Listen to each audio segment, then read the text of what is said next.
진홍빛 장막 너머로 하늘이 열리듯 붉은 해가 솟습니다.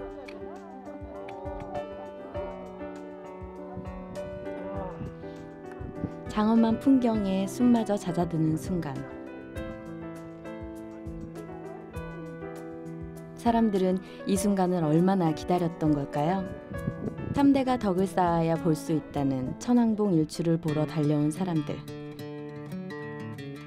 그들 앞에 지리산은 또 다른 풍광을 내려놓습니다. 동서로 백열이, 수십여 개의 높고 낮은 산봉우리가 넘실대는 구름바다와 함께 거대한 물결을 이룹니다. 백두대간의 끝자락에서 남쪽 하늘 아래 우뚝 솟은 지리산은 예로부터 신령스럽고 웅장하기로 이름난 산이죠. 또한 넓고도 유순하게 펼쳐진 산봉우리들이 굽이굽이 이어진 산세는 만물을 품어 안은 어머니의 품처럼 넉넉하기도 합니다. 민족의 성산이자 어머니의 산이라 불리는 이유가 여기에 있습니다. 천왕봉의 해돋이만큼 장터목의 해넘이도 장관을 이룹니다. 산꼭의 너머로 해가 지고도 지리산의 하늘엔 붉은 해의 여운이 오래오래 머물다 가죠. 그리고 지리산도 밤에 듭니다.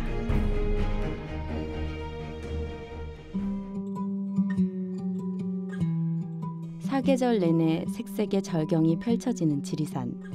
겨울에는 순백의 아름다움을 보여줍니다.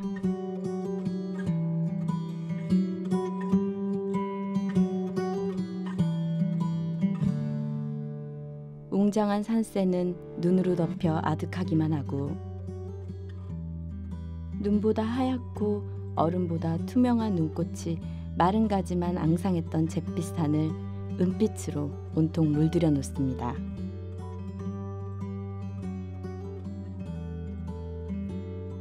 눈꽃 피어난 절경 속에 지리산의 겨울이 깊어갑니다.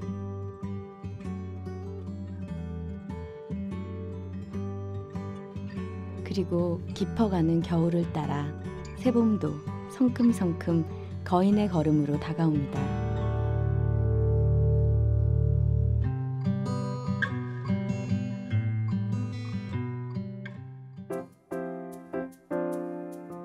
동양의 나폴리라 불리는 한려수도 남해의 아름다운 항구도시 통영. 바다도 하늘도 땅도 온통 푸른 그림 같은 풍경이 펼쳐집니다. 한려수도는 통영시의 한산도에서 여수시의 오동도까지 남해의 물길 300리를 말하는데, 그 물길 위에는 크고 작은 섬들이 점점이 떠 있어 장관을 연출합니다.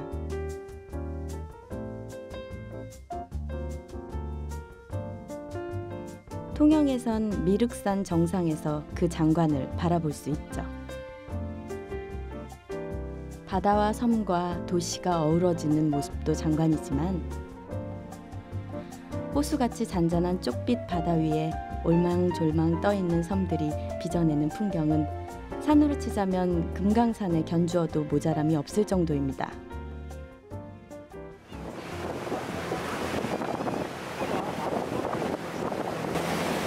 시원한 백길을 달려 비진도로 향합니다.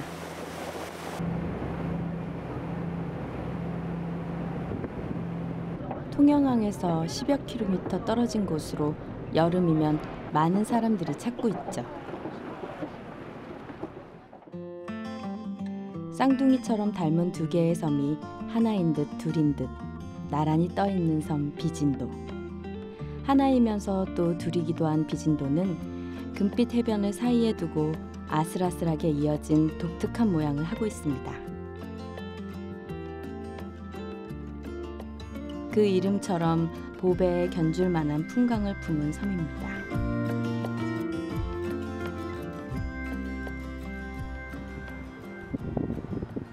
비진도는 안섬과 바깥섬 두 개로 나누어져 있는데, 둘을 잇는 모래길의 양쪽은 한눈에 봐도 서로 다른 모습입니다.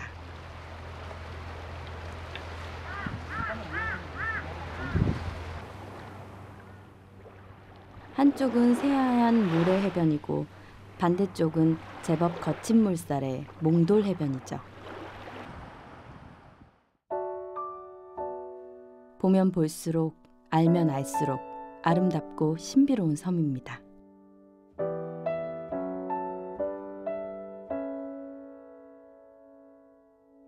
둘로 나누어져 있지만 사람들은 모두 안섬에 마을을 이루어 살고 있습니다. 마을 안에는 흔히 볼 수 있는 나무지만 천연기념물로 지정돼 보호받는 나무가 있습니다. 비진도에서 자생하는 팔손이 나무입니다.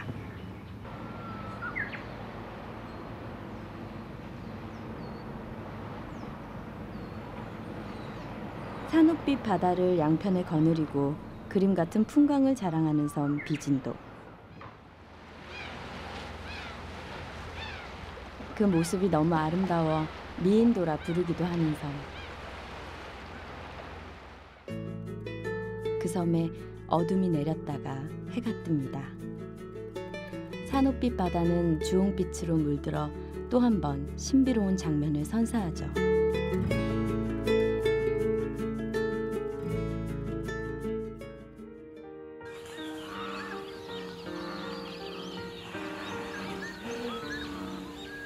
칠흑 같은 어둠을 걷어낸 푸른 새벽빛이 수면 위로 사뿐히 내려앉습니다.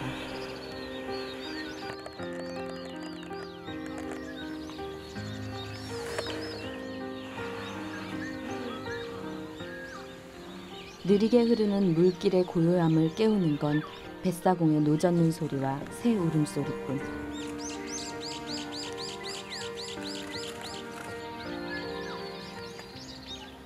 꿈을 꾸듯 몽환적으로 피어오르는 물안개는 잠시 넋을 잃게 만듭니다.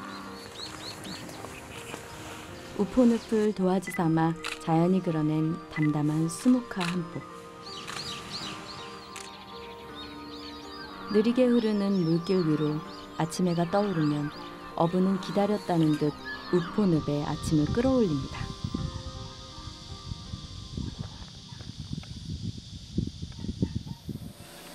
그림처럼 잔잔한 우포늪 가득 연두빛 물이 들었습니다. 물고기 떼도 분주해졌습니다. 우포늪에 봄이 온 것이죠. 얼마나 가서 아직 얼마나 가서 내가 그러면 조용히 보여줄게. 알아서 하고. 겨우내 주춤했던 고기잡이도 시작됩니다.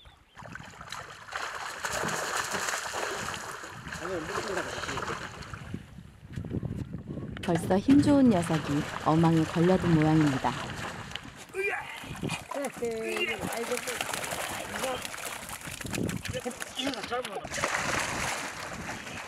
우포늪에서 많이 잡히는 물고기는 참붕어와 잉어, 제법 큰 녀석들이 잡혔습니다.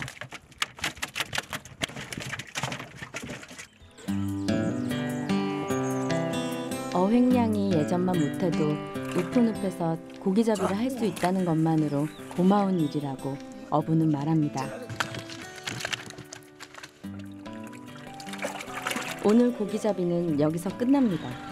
사람의 욕심을 채우는 일이 자연을 훼손시킬 수 있다는 걸 알기 때문이죠. 대대로 늪에 기대어 살아온 사람들은 자연과 더불어 사는 법을 잘 알고 있습니다.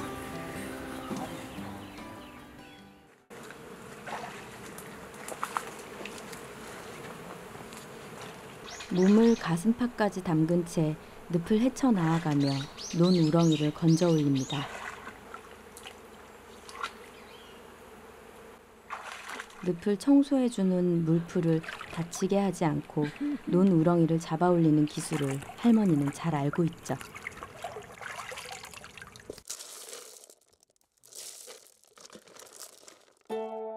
할머니에게는 이것이 늪에 기대어 자연과 더불어 살아가는 방법입니다.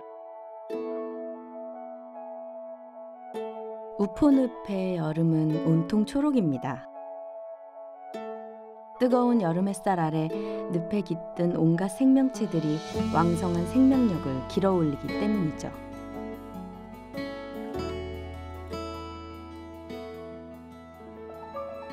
늪은 아예 녹색빛 하늘 깐 듯 진초록의 물풀로 뒤덮여 여름의 절정을 알립니다.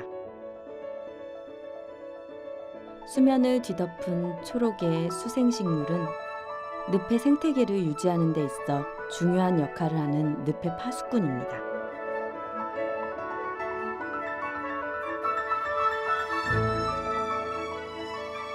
늪으로 흘러들어오는 오염물질을 걸러내는 천연 정수기의 역할을 하기 때문이죠.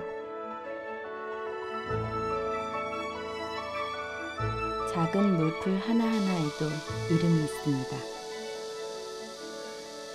바로 이들이 우포늪을 든든히 지켜내고 있는 것입니다.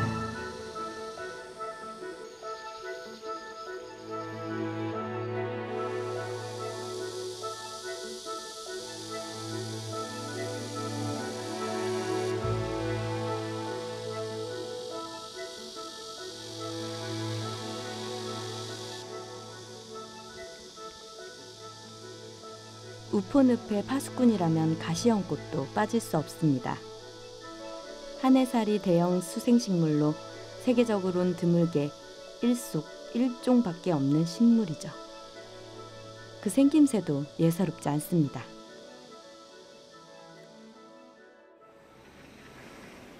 한여름에 이르면 가시 돋친 잎과는 달리 보랏빛 앙증맞은 꽃을 피워냅니다.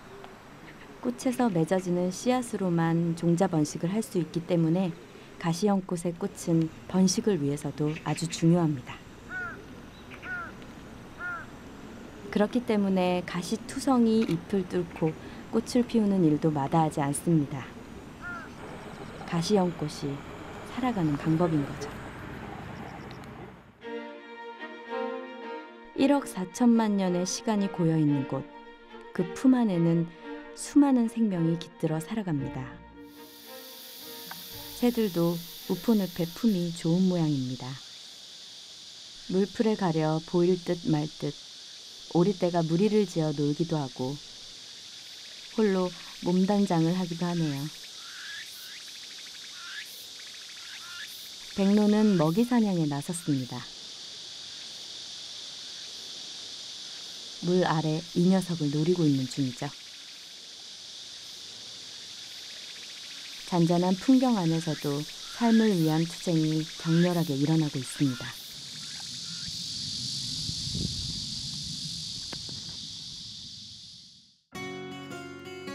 (1억 4천만 년) 태고의 신비를 간직한 땅 우포늪.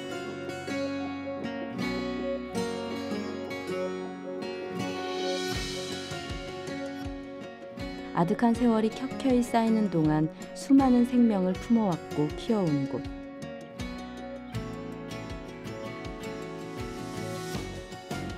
우포늪은 그 너른 품을 펼쳐 더 많은 생명과 더불어 더 긴 시간 살아 숨쉴 것입니다.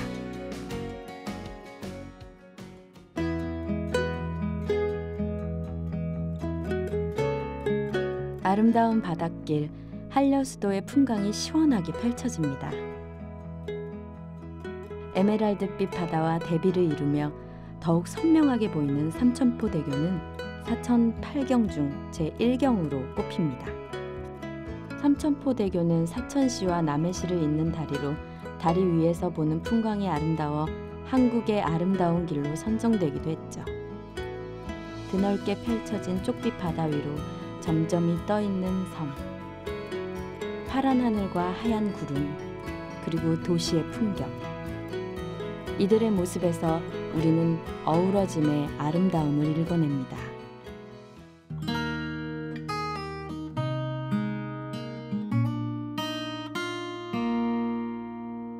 바닷가 한쪽 기슭, 경사진 언덕을 따라 바닷가 지척까지 구불구불한 물결 무늬를 그리며 계단식 논이 물 흐르듯 펼쳐집니다. 농사짓기 어려웠던 땅이 천혜의 절경으로 탄생한 곳이죠. 남해 가천 다랭이 마을은 마을 사람들의 삶의 지혜로 척박한 자연을 끌어안은 곳입니다. 다랭이 노는 벼농사를 짓기 위해 산비탈을 깎아 석축을 세워 만든 것으로 이 마을 사람들은 바다로 향해 있는 산비탈 급경사지에 그 지형 그대로 108개의 층층 계단, 680여 개의 논을 만들었습니다. 바다를 끼고 있지만 거친 파도 때문에 땅에 기대 살아가는 이곳 사람들은 해마다 마을의 평안과 풍농을 기도합니다. 또 다른 마을길을 따라가다 보면 드넓게 펼쳐진 바다와 마주하죠. 우뚝 선 산을 뒤로 짙푸른 바다를 앞에 둔 풍경은 자연이 마을에 건넨 선물 같습니다. 선조들의 땀과 지혜가 밴 한 뼘 논의 역사가 희망이 되고 절경이 된 곳. 다랭이 논의 푸른 물결이 아름답게 일렁입니다.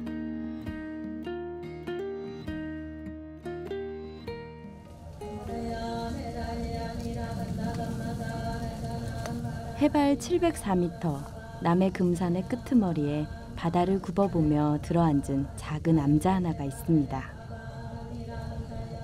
신라의 고승인 원효대사가 창건했고 조선의 왕 이성계가 이곳에서 백일기도 끝에 조선을 세웠다는 이야기가 전해지고 있죠.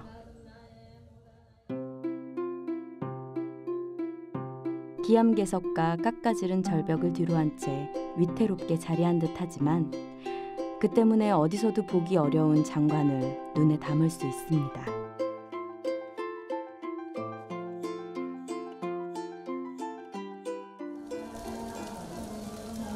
보리암은 우리나라의 대표적인 관음성지 중 한 곳으로 여기서 기도를 올리면 한 가지 소원만은 꼭 들어준다는 이야기가 전해지기도 하죠.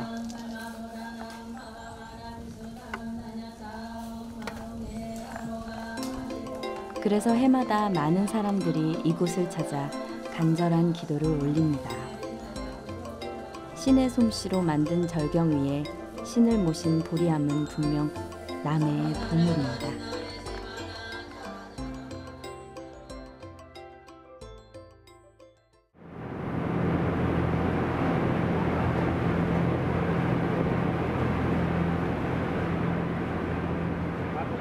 조물주가 남해에 빚어놓은 섬이 수백여 개. 섬 하나하나 저마다 빼어난 멋이 있죠. 통영 앞바다에 떠있는 섬 대매물도는 동생격인 소매물도의 명성에 가려 제대로 알려지지 않았지만 그에 못지않은 풍광을 가진 매력적인 바위섬입니다. 한려수도의 수많은 섬들을 구경하며 달려온 백길 끝에 대매물도 선착장이 보이기 시작하죠. 섬 안의 풍경보다 더 가슴 뛰는 건 섬에서 바라보는 한려수도의 아름다운 물길.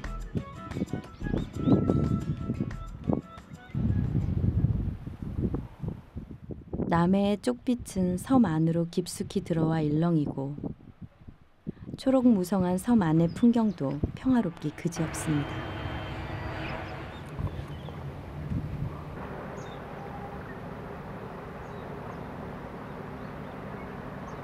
점점이 떠있는 수많은 섬, 그중엔 사람이 살지 않는 섬도 무수히 많습니다.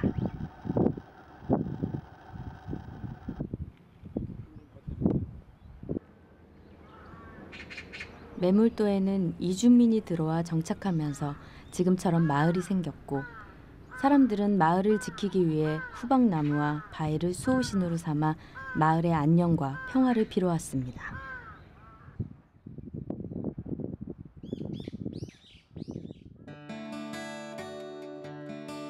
섬 가득 퍼져있는 초지와 해안의 기암괴석이 장관을 이루고 다도해의 섬들이 파노라마처럼 펼쳐지는 곳, 대매물도. 그곳에서 멀지 않은 곳에 대매물도와 형제처럼 닮은 섬이 보입니다.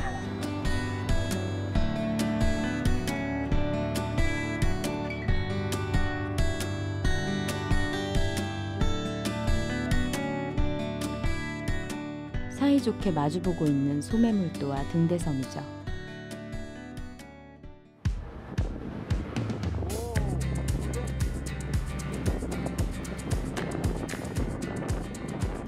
백길 닿는 곳곳 비경을 쏟아내는 남해. 그중 소매물도와 등대섬은 최고의 비경으로 꼽히기도 합니다. 절벽으로 둘러싸인 섬 소매물도. 오랜 세월 바람과 파도가 깎고 다듬어 만들어진 땅입니다. 등대섬도 다르지 않습니다. 그대로 드러나 있는 수직의 해안 절벽이 쪽빛 바다와 어우러져 아름답죠. 등대섬에서 가장 높은 자리에 서 있는 하얀 등대가 푸른 초지와 어우러져 동화 같은 풍경을 보여줍니다. 등대섬은 예로부터 그 경치가 빼어나 해금강이라 불리기도 했습니다. 등대섬 곳곳에서 볼 수 있는 해안 절벽과 해식 동굴, 기묘한 암석들이 풍광을 더해주죠.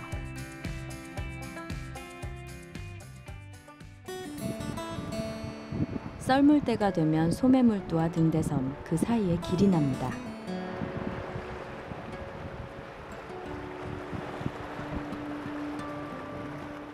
까마귀 떼가 다리를 놓아 견우와 직녀를 이어주듯 몽돌 퇴적 지형이 길을 내주기 때문이죠. 이 지역에선 이 길을 열목계라고 부릅니다.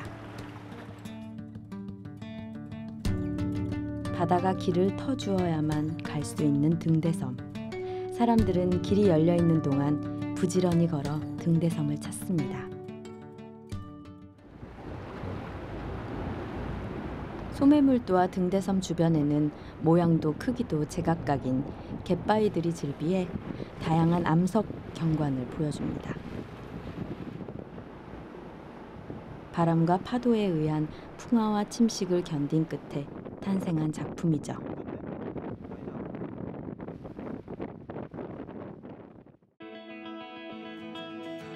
멀리 두고 보면 푸른 화폭에 그린 그림처럼 아름다운 섬, 그리고 바다. 그 풍경 위로 해가 집니다.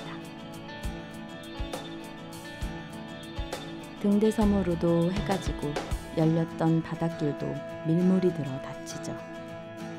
모두 잠든 밤에도 자연은 깨어있어 또 다른 내일을 우리에게 열어줍니다.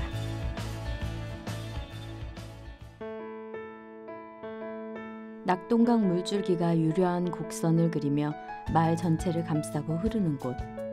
그래서 마을의 이름도 물이 돌아나간다는 뜻을 가진 하회마을입니다.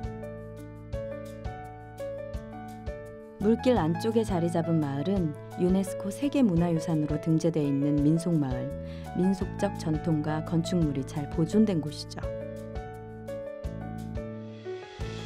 마을 앞으로는 높이 64m의 절벽 부용대가 또 하나의 절경을 이루며 서 있습니다.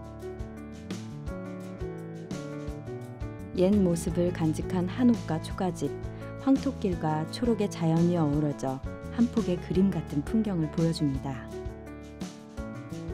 아름다운 물돌이 마을에서 전통을 이으며 살아가는 사람들, 그들의 삶도 풍경이 됩니다.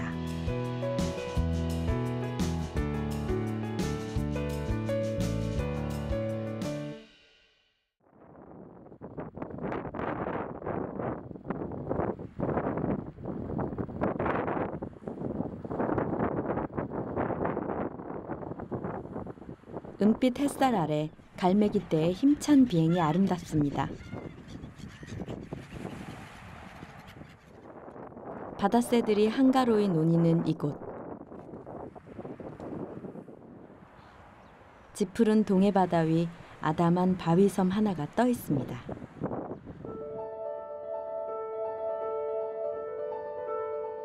바위 한가운데가 모처럼 패여 있고 둘레에는 자연 암석이 기둥처럼 서 있어 비범해 보이는 바위섬.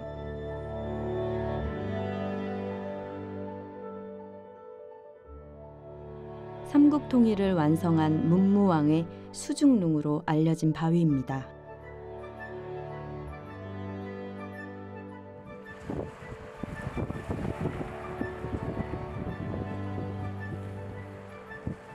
죽어서도 용이 되어 외구로부터 나라를 지키겠다며 이곳에 묻힌 신라 30대 문무왕의 기운이 서린 곳. 오랜 세월 거센 파도와 바람에도 의연하게 그 자리를 지키고 있는 문무대왕릉. 그곳에 문무왕의 숨결이 살아있습니다.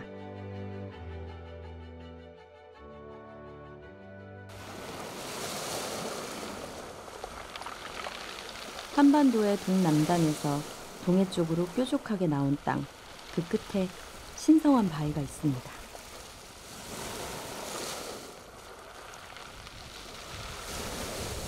하늘로 용솟음 치는 용의 모습을 그대로 닮은 대하왕입니다.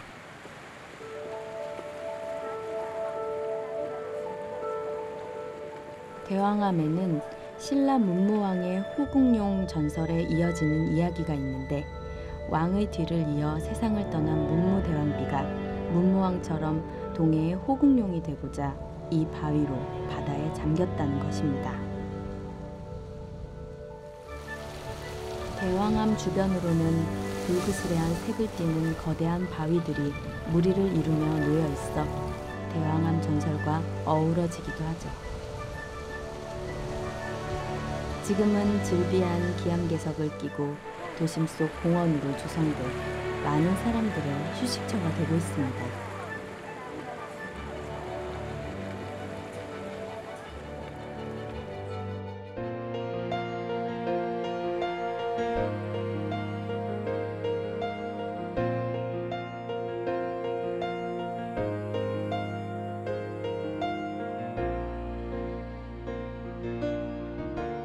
육지 안에 섬 하나가 들어앉았습니다.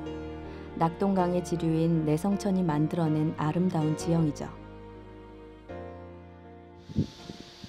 물길이 태국무늬 방향을 휘감아 돌면서 모래사장을 만들었고 그 안에 마을이 들어섰습니다.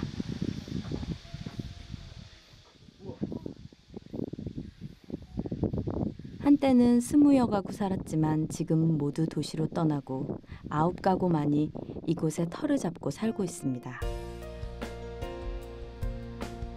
유유히 흐르던 강이 갑자기 방향을 틀어 둥글게 원을 그리고 상류를 거슬러 흘러가는 기이한 풍경이 펼쳐지는 곳. 그곳에 들어앉은 육지 속 섬마을이 신비롭고 아름답습니다.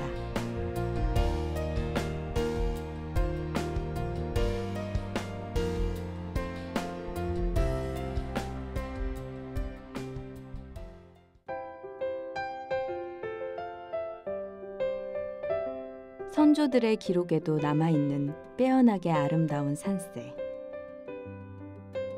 거친 돌덩이와 푸른 초목이 어우러져 빚어낸 가야산의 비경은 길고 긴 세월에도 변함없이 이어져 왔습니다.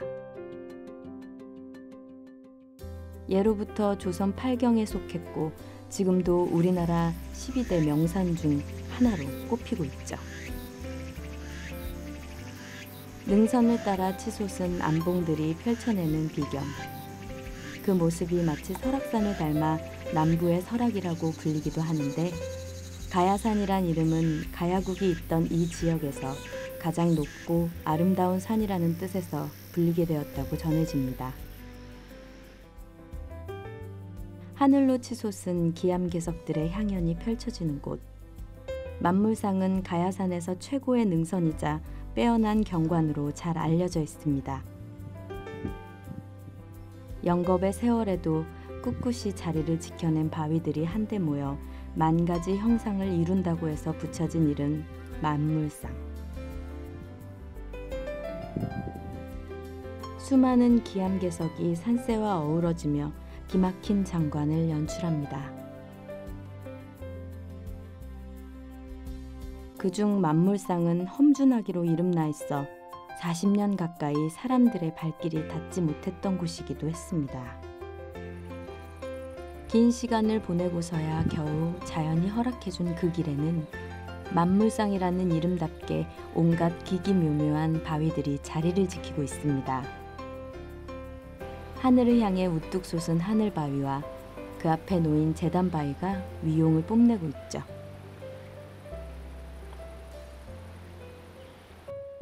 쉬어가라 손짓하는 의자바위도 있고, 멀리서 봐도 가까이에서 봐도 영락없는 거북이바위와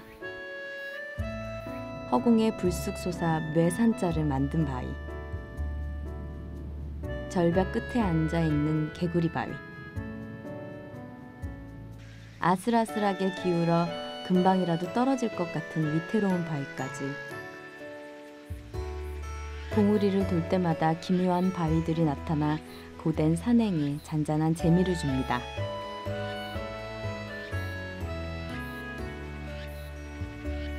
비와 바람에 씻기고 깎여 저절로 만들어졌다고 하기에는 너무나도 정교하게 다듬어진 바위들. 자연이 부려놓은 제주에 만물상은 지붕 없는 수석 전시장이 되었습니다.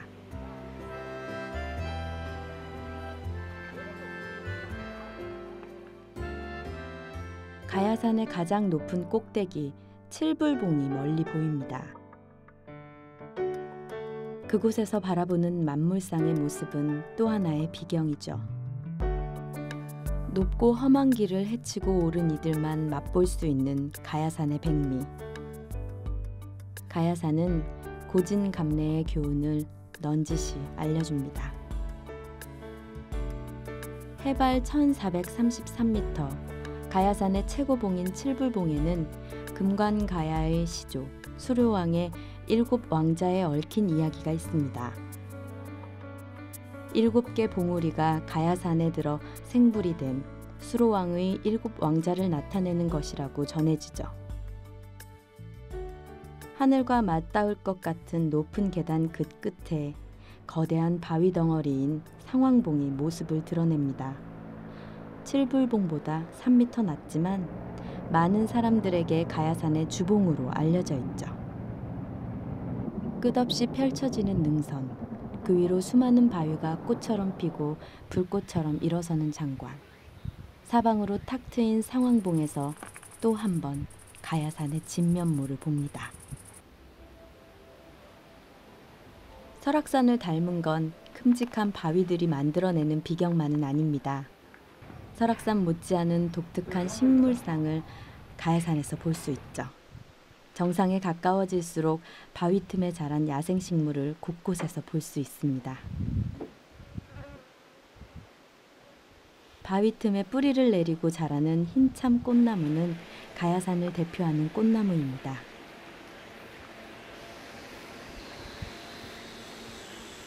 수피가 사슴뿔을 닮은 노각나무도 가야산에서 흔히 볼 수 있는 나무죠.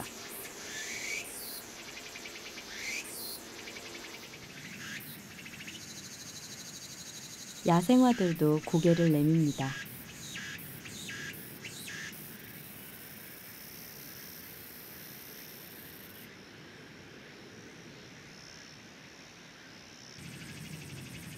척박한 환경에서도 고운 꽃을 피우는 야생화가 기특합니다.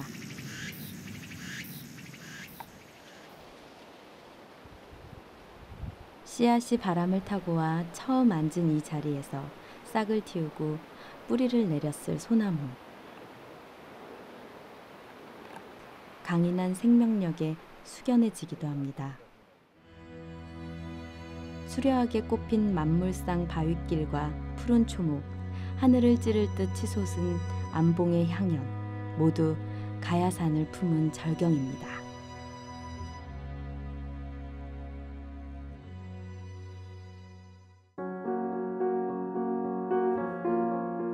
낙동강이 사벌평야를 감싸고 돌며 황금빛 가을 풍경을 펼쳐내고 있는 경북 상주. 임진왜란 당시 60전 60승 무패의 신하로 무칠 이순신으로 불리며 활약했던 정기룡 장군의 전설이 전해지는 곳이기도 하죠.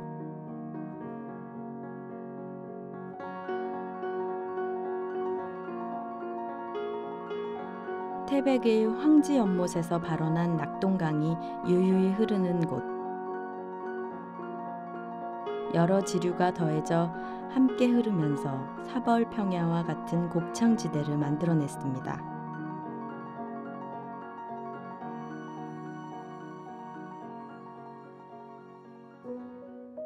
경북 상주는 낙동강 1300리 물길 중 그 풍광이 빼어나기로도 유명합니다.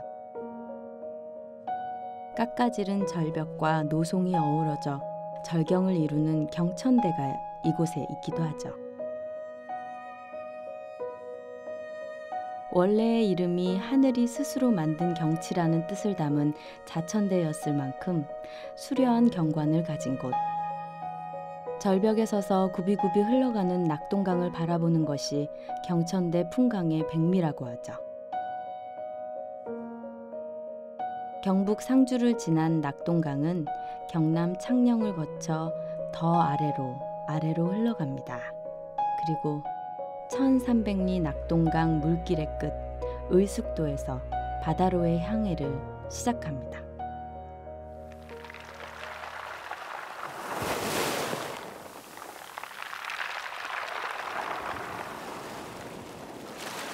하얀 포마를 일으키며 쉼없이 밀려드는 파도가 해변의 몽돌을 쓸며 지나갑니다. 파도와 몽돌, 둘의 사이좋은 합주는 맑고 경쾌하죠.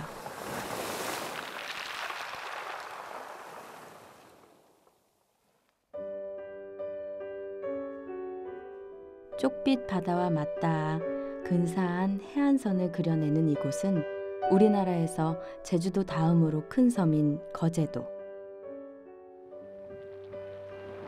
그 안에서도 해안의 지형이 날아오르는 학과 닮았다고 해서 학동이라 불리는 해변입니다.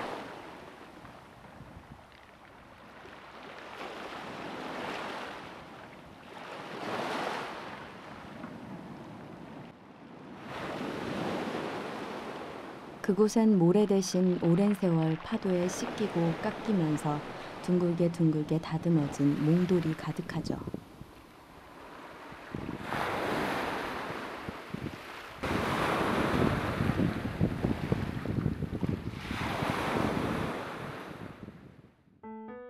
몽돌에 감기는 파도 소리가 때로 자장가가 되고 때로 오케스트라가 되는 곳. 자연이 인간이 만든 그 어떤 악기보다 고운 소리를 우리에게 들려주기도 합니다.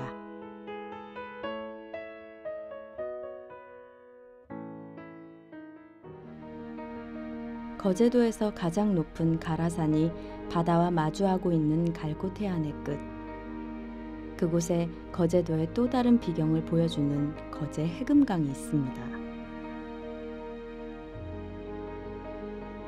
높이 약 100m의 무인도로 3개의 섬으로 나뉘는 거제 해금강은 원래는 갈곳에서 떨어져 나온 한 덩어리의 돌섬이었죠. 깎아지른 절벽의 울창한 숲, 절벽 아래의 해식 동굴이 아름다워 거제도의 대표적인 절경으로 꼽힙니다.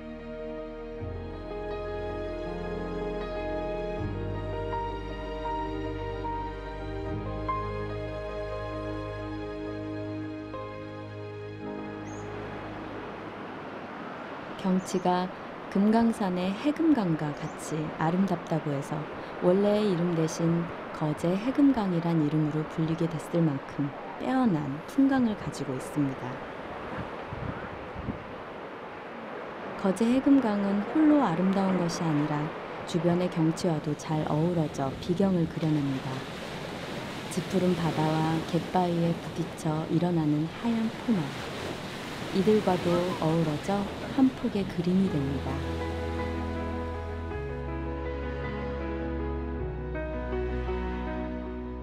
바닷가에 커다란 바위 하나도 비경이 될 수 있습니다.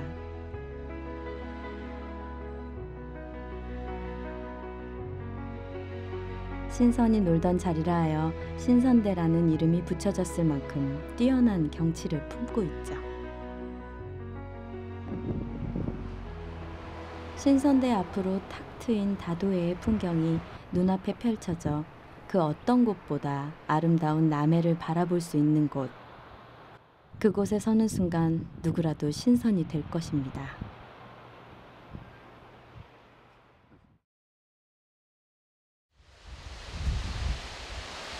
수직 절벽에서 시원하게 떨어지는 폭포수. 햇살을 만나 7빛깔 영롱한 무지개를 수놓습니다. 높이 62m의 위용 넘치는 암봉의 이름은 탕건봉. 그 모양새나 표면의 야성적인 전리들이 말총을 길게 줄을 세워 뜬 탕건과 닮아 붙여진 이름이죠.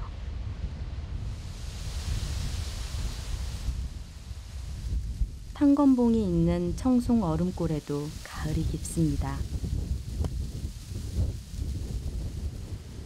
안봉에 흐르는 물은 인간의 힘을 빌려왔지만 자연과 조화를 이룬 덕에 그 어떤 폭포보다 멋들어집니다.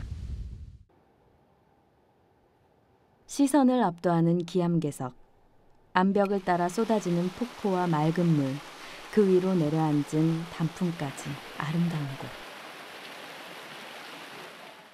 우리나라 3대 바위산 중 하나로 알려져 있는 주황산에 가을이 왔습니다. 주황산은 태백산맥의 남단에 자리한 해발 700m가 조금 넘는 그리 높지 않은 산입니다.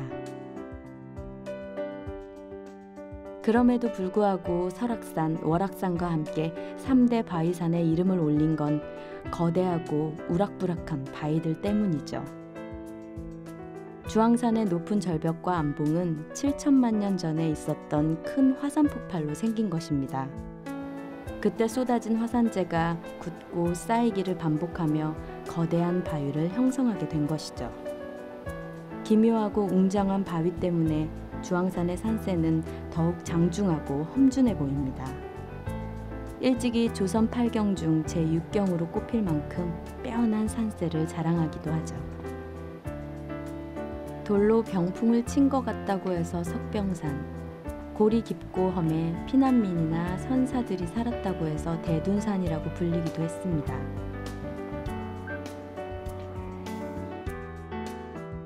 단풍이 내려앉으면 기막힌 장관을 연출해 가을에 더욱 빛나는 산이기도 하죠.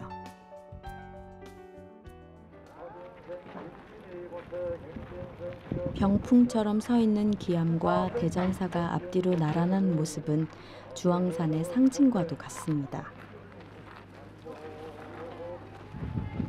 오랜 세월 아래를 굽어보며 하늘을 향해 우뚝 솟은 기암의 모습은 신비하고 경이롭습니다.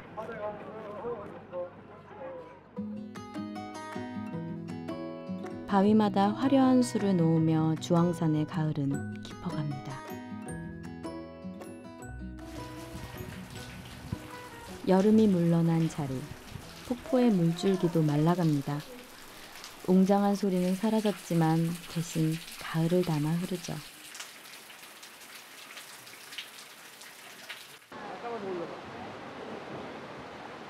물줄기를 따라 뚝뚝 떨어진 가을이 골골이 흘러들어 주황산을 물들입니다.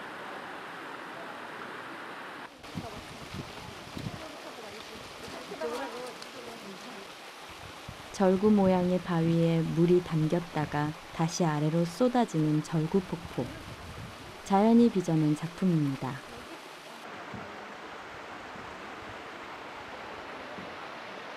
용연폭포는 주황산 폭포 중 가장 크고 웅장합니다. 온 산을 울리던 여름의 위용은 잠시 내려놓고 지금은 쉬어가는 계절. 사람에게도 쉬어가라 말을 건네는 것 같습니다.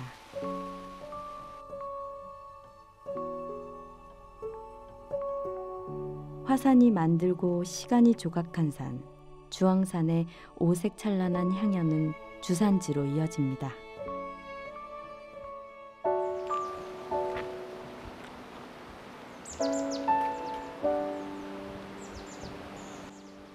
물속에 뿌리를 두고 살아가는 왕버들은 주산지의 얼굴입니다. 10여 그루의 고목이 그렇게 살아가고 있죠. 주황산 연봉에서 뻗친 울창한 수림에 둘러싸인 주산지는 1700년대에 만들어진 저수지로 빼어난 경관을 보여줍니다.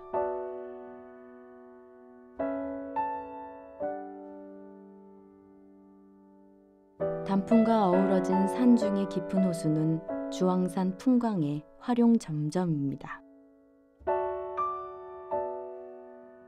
왕버들은 살아서 몇 번째 가을을 맞고 있는 걸까요?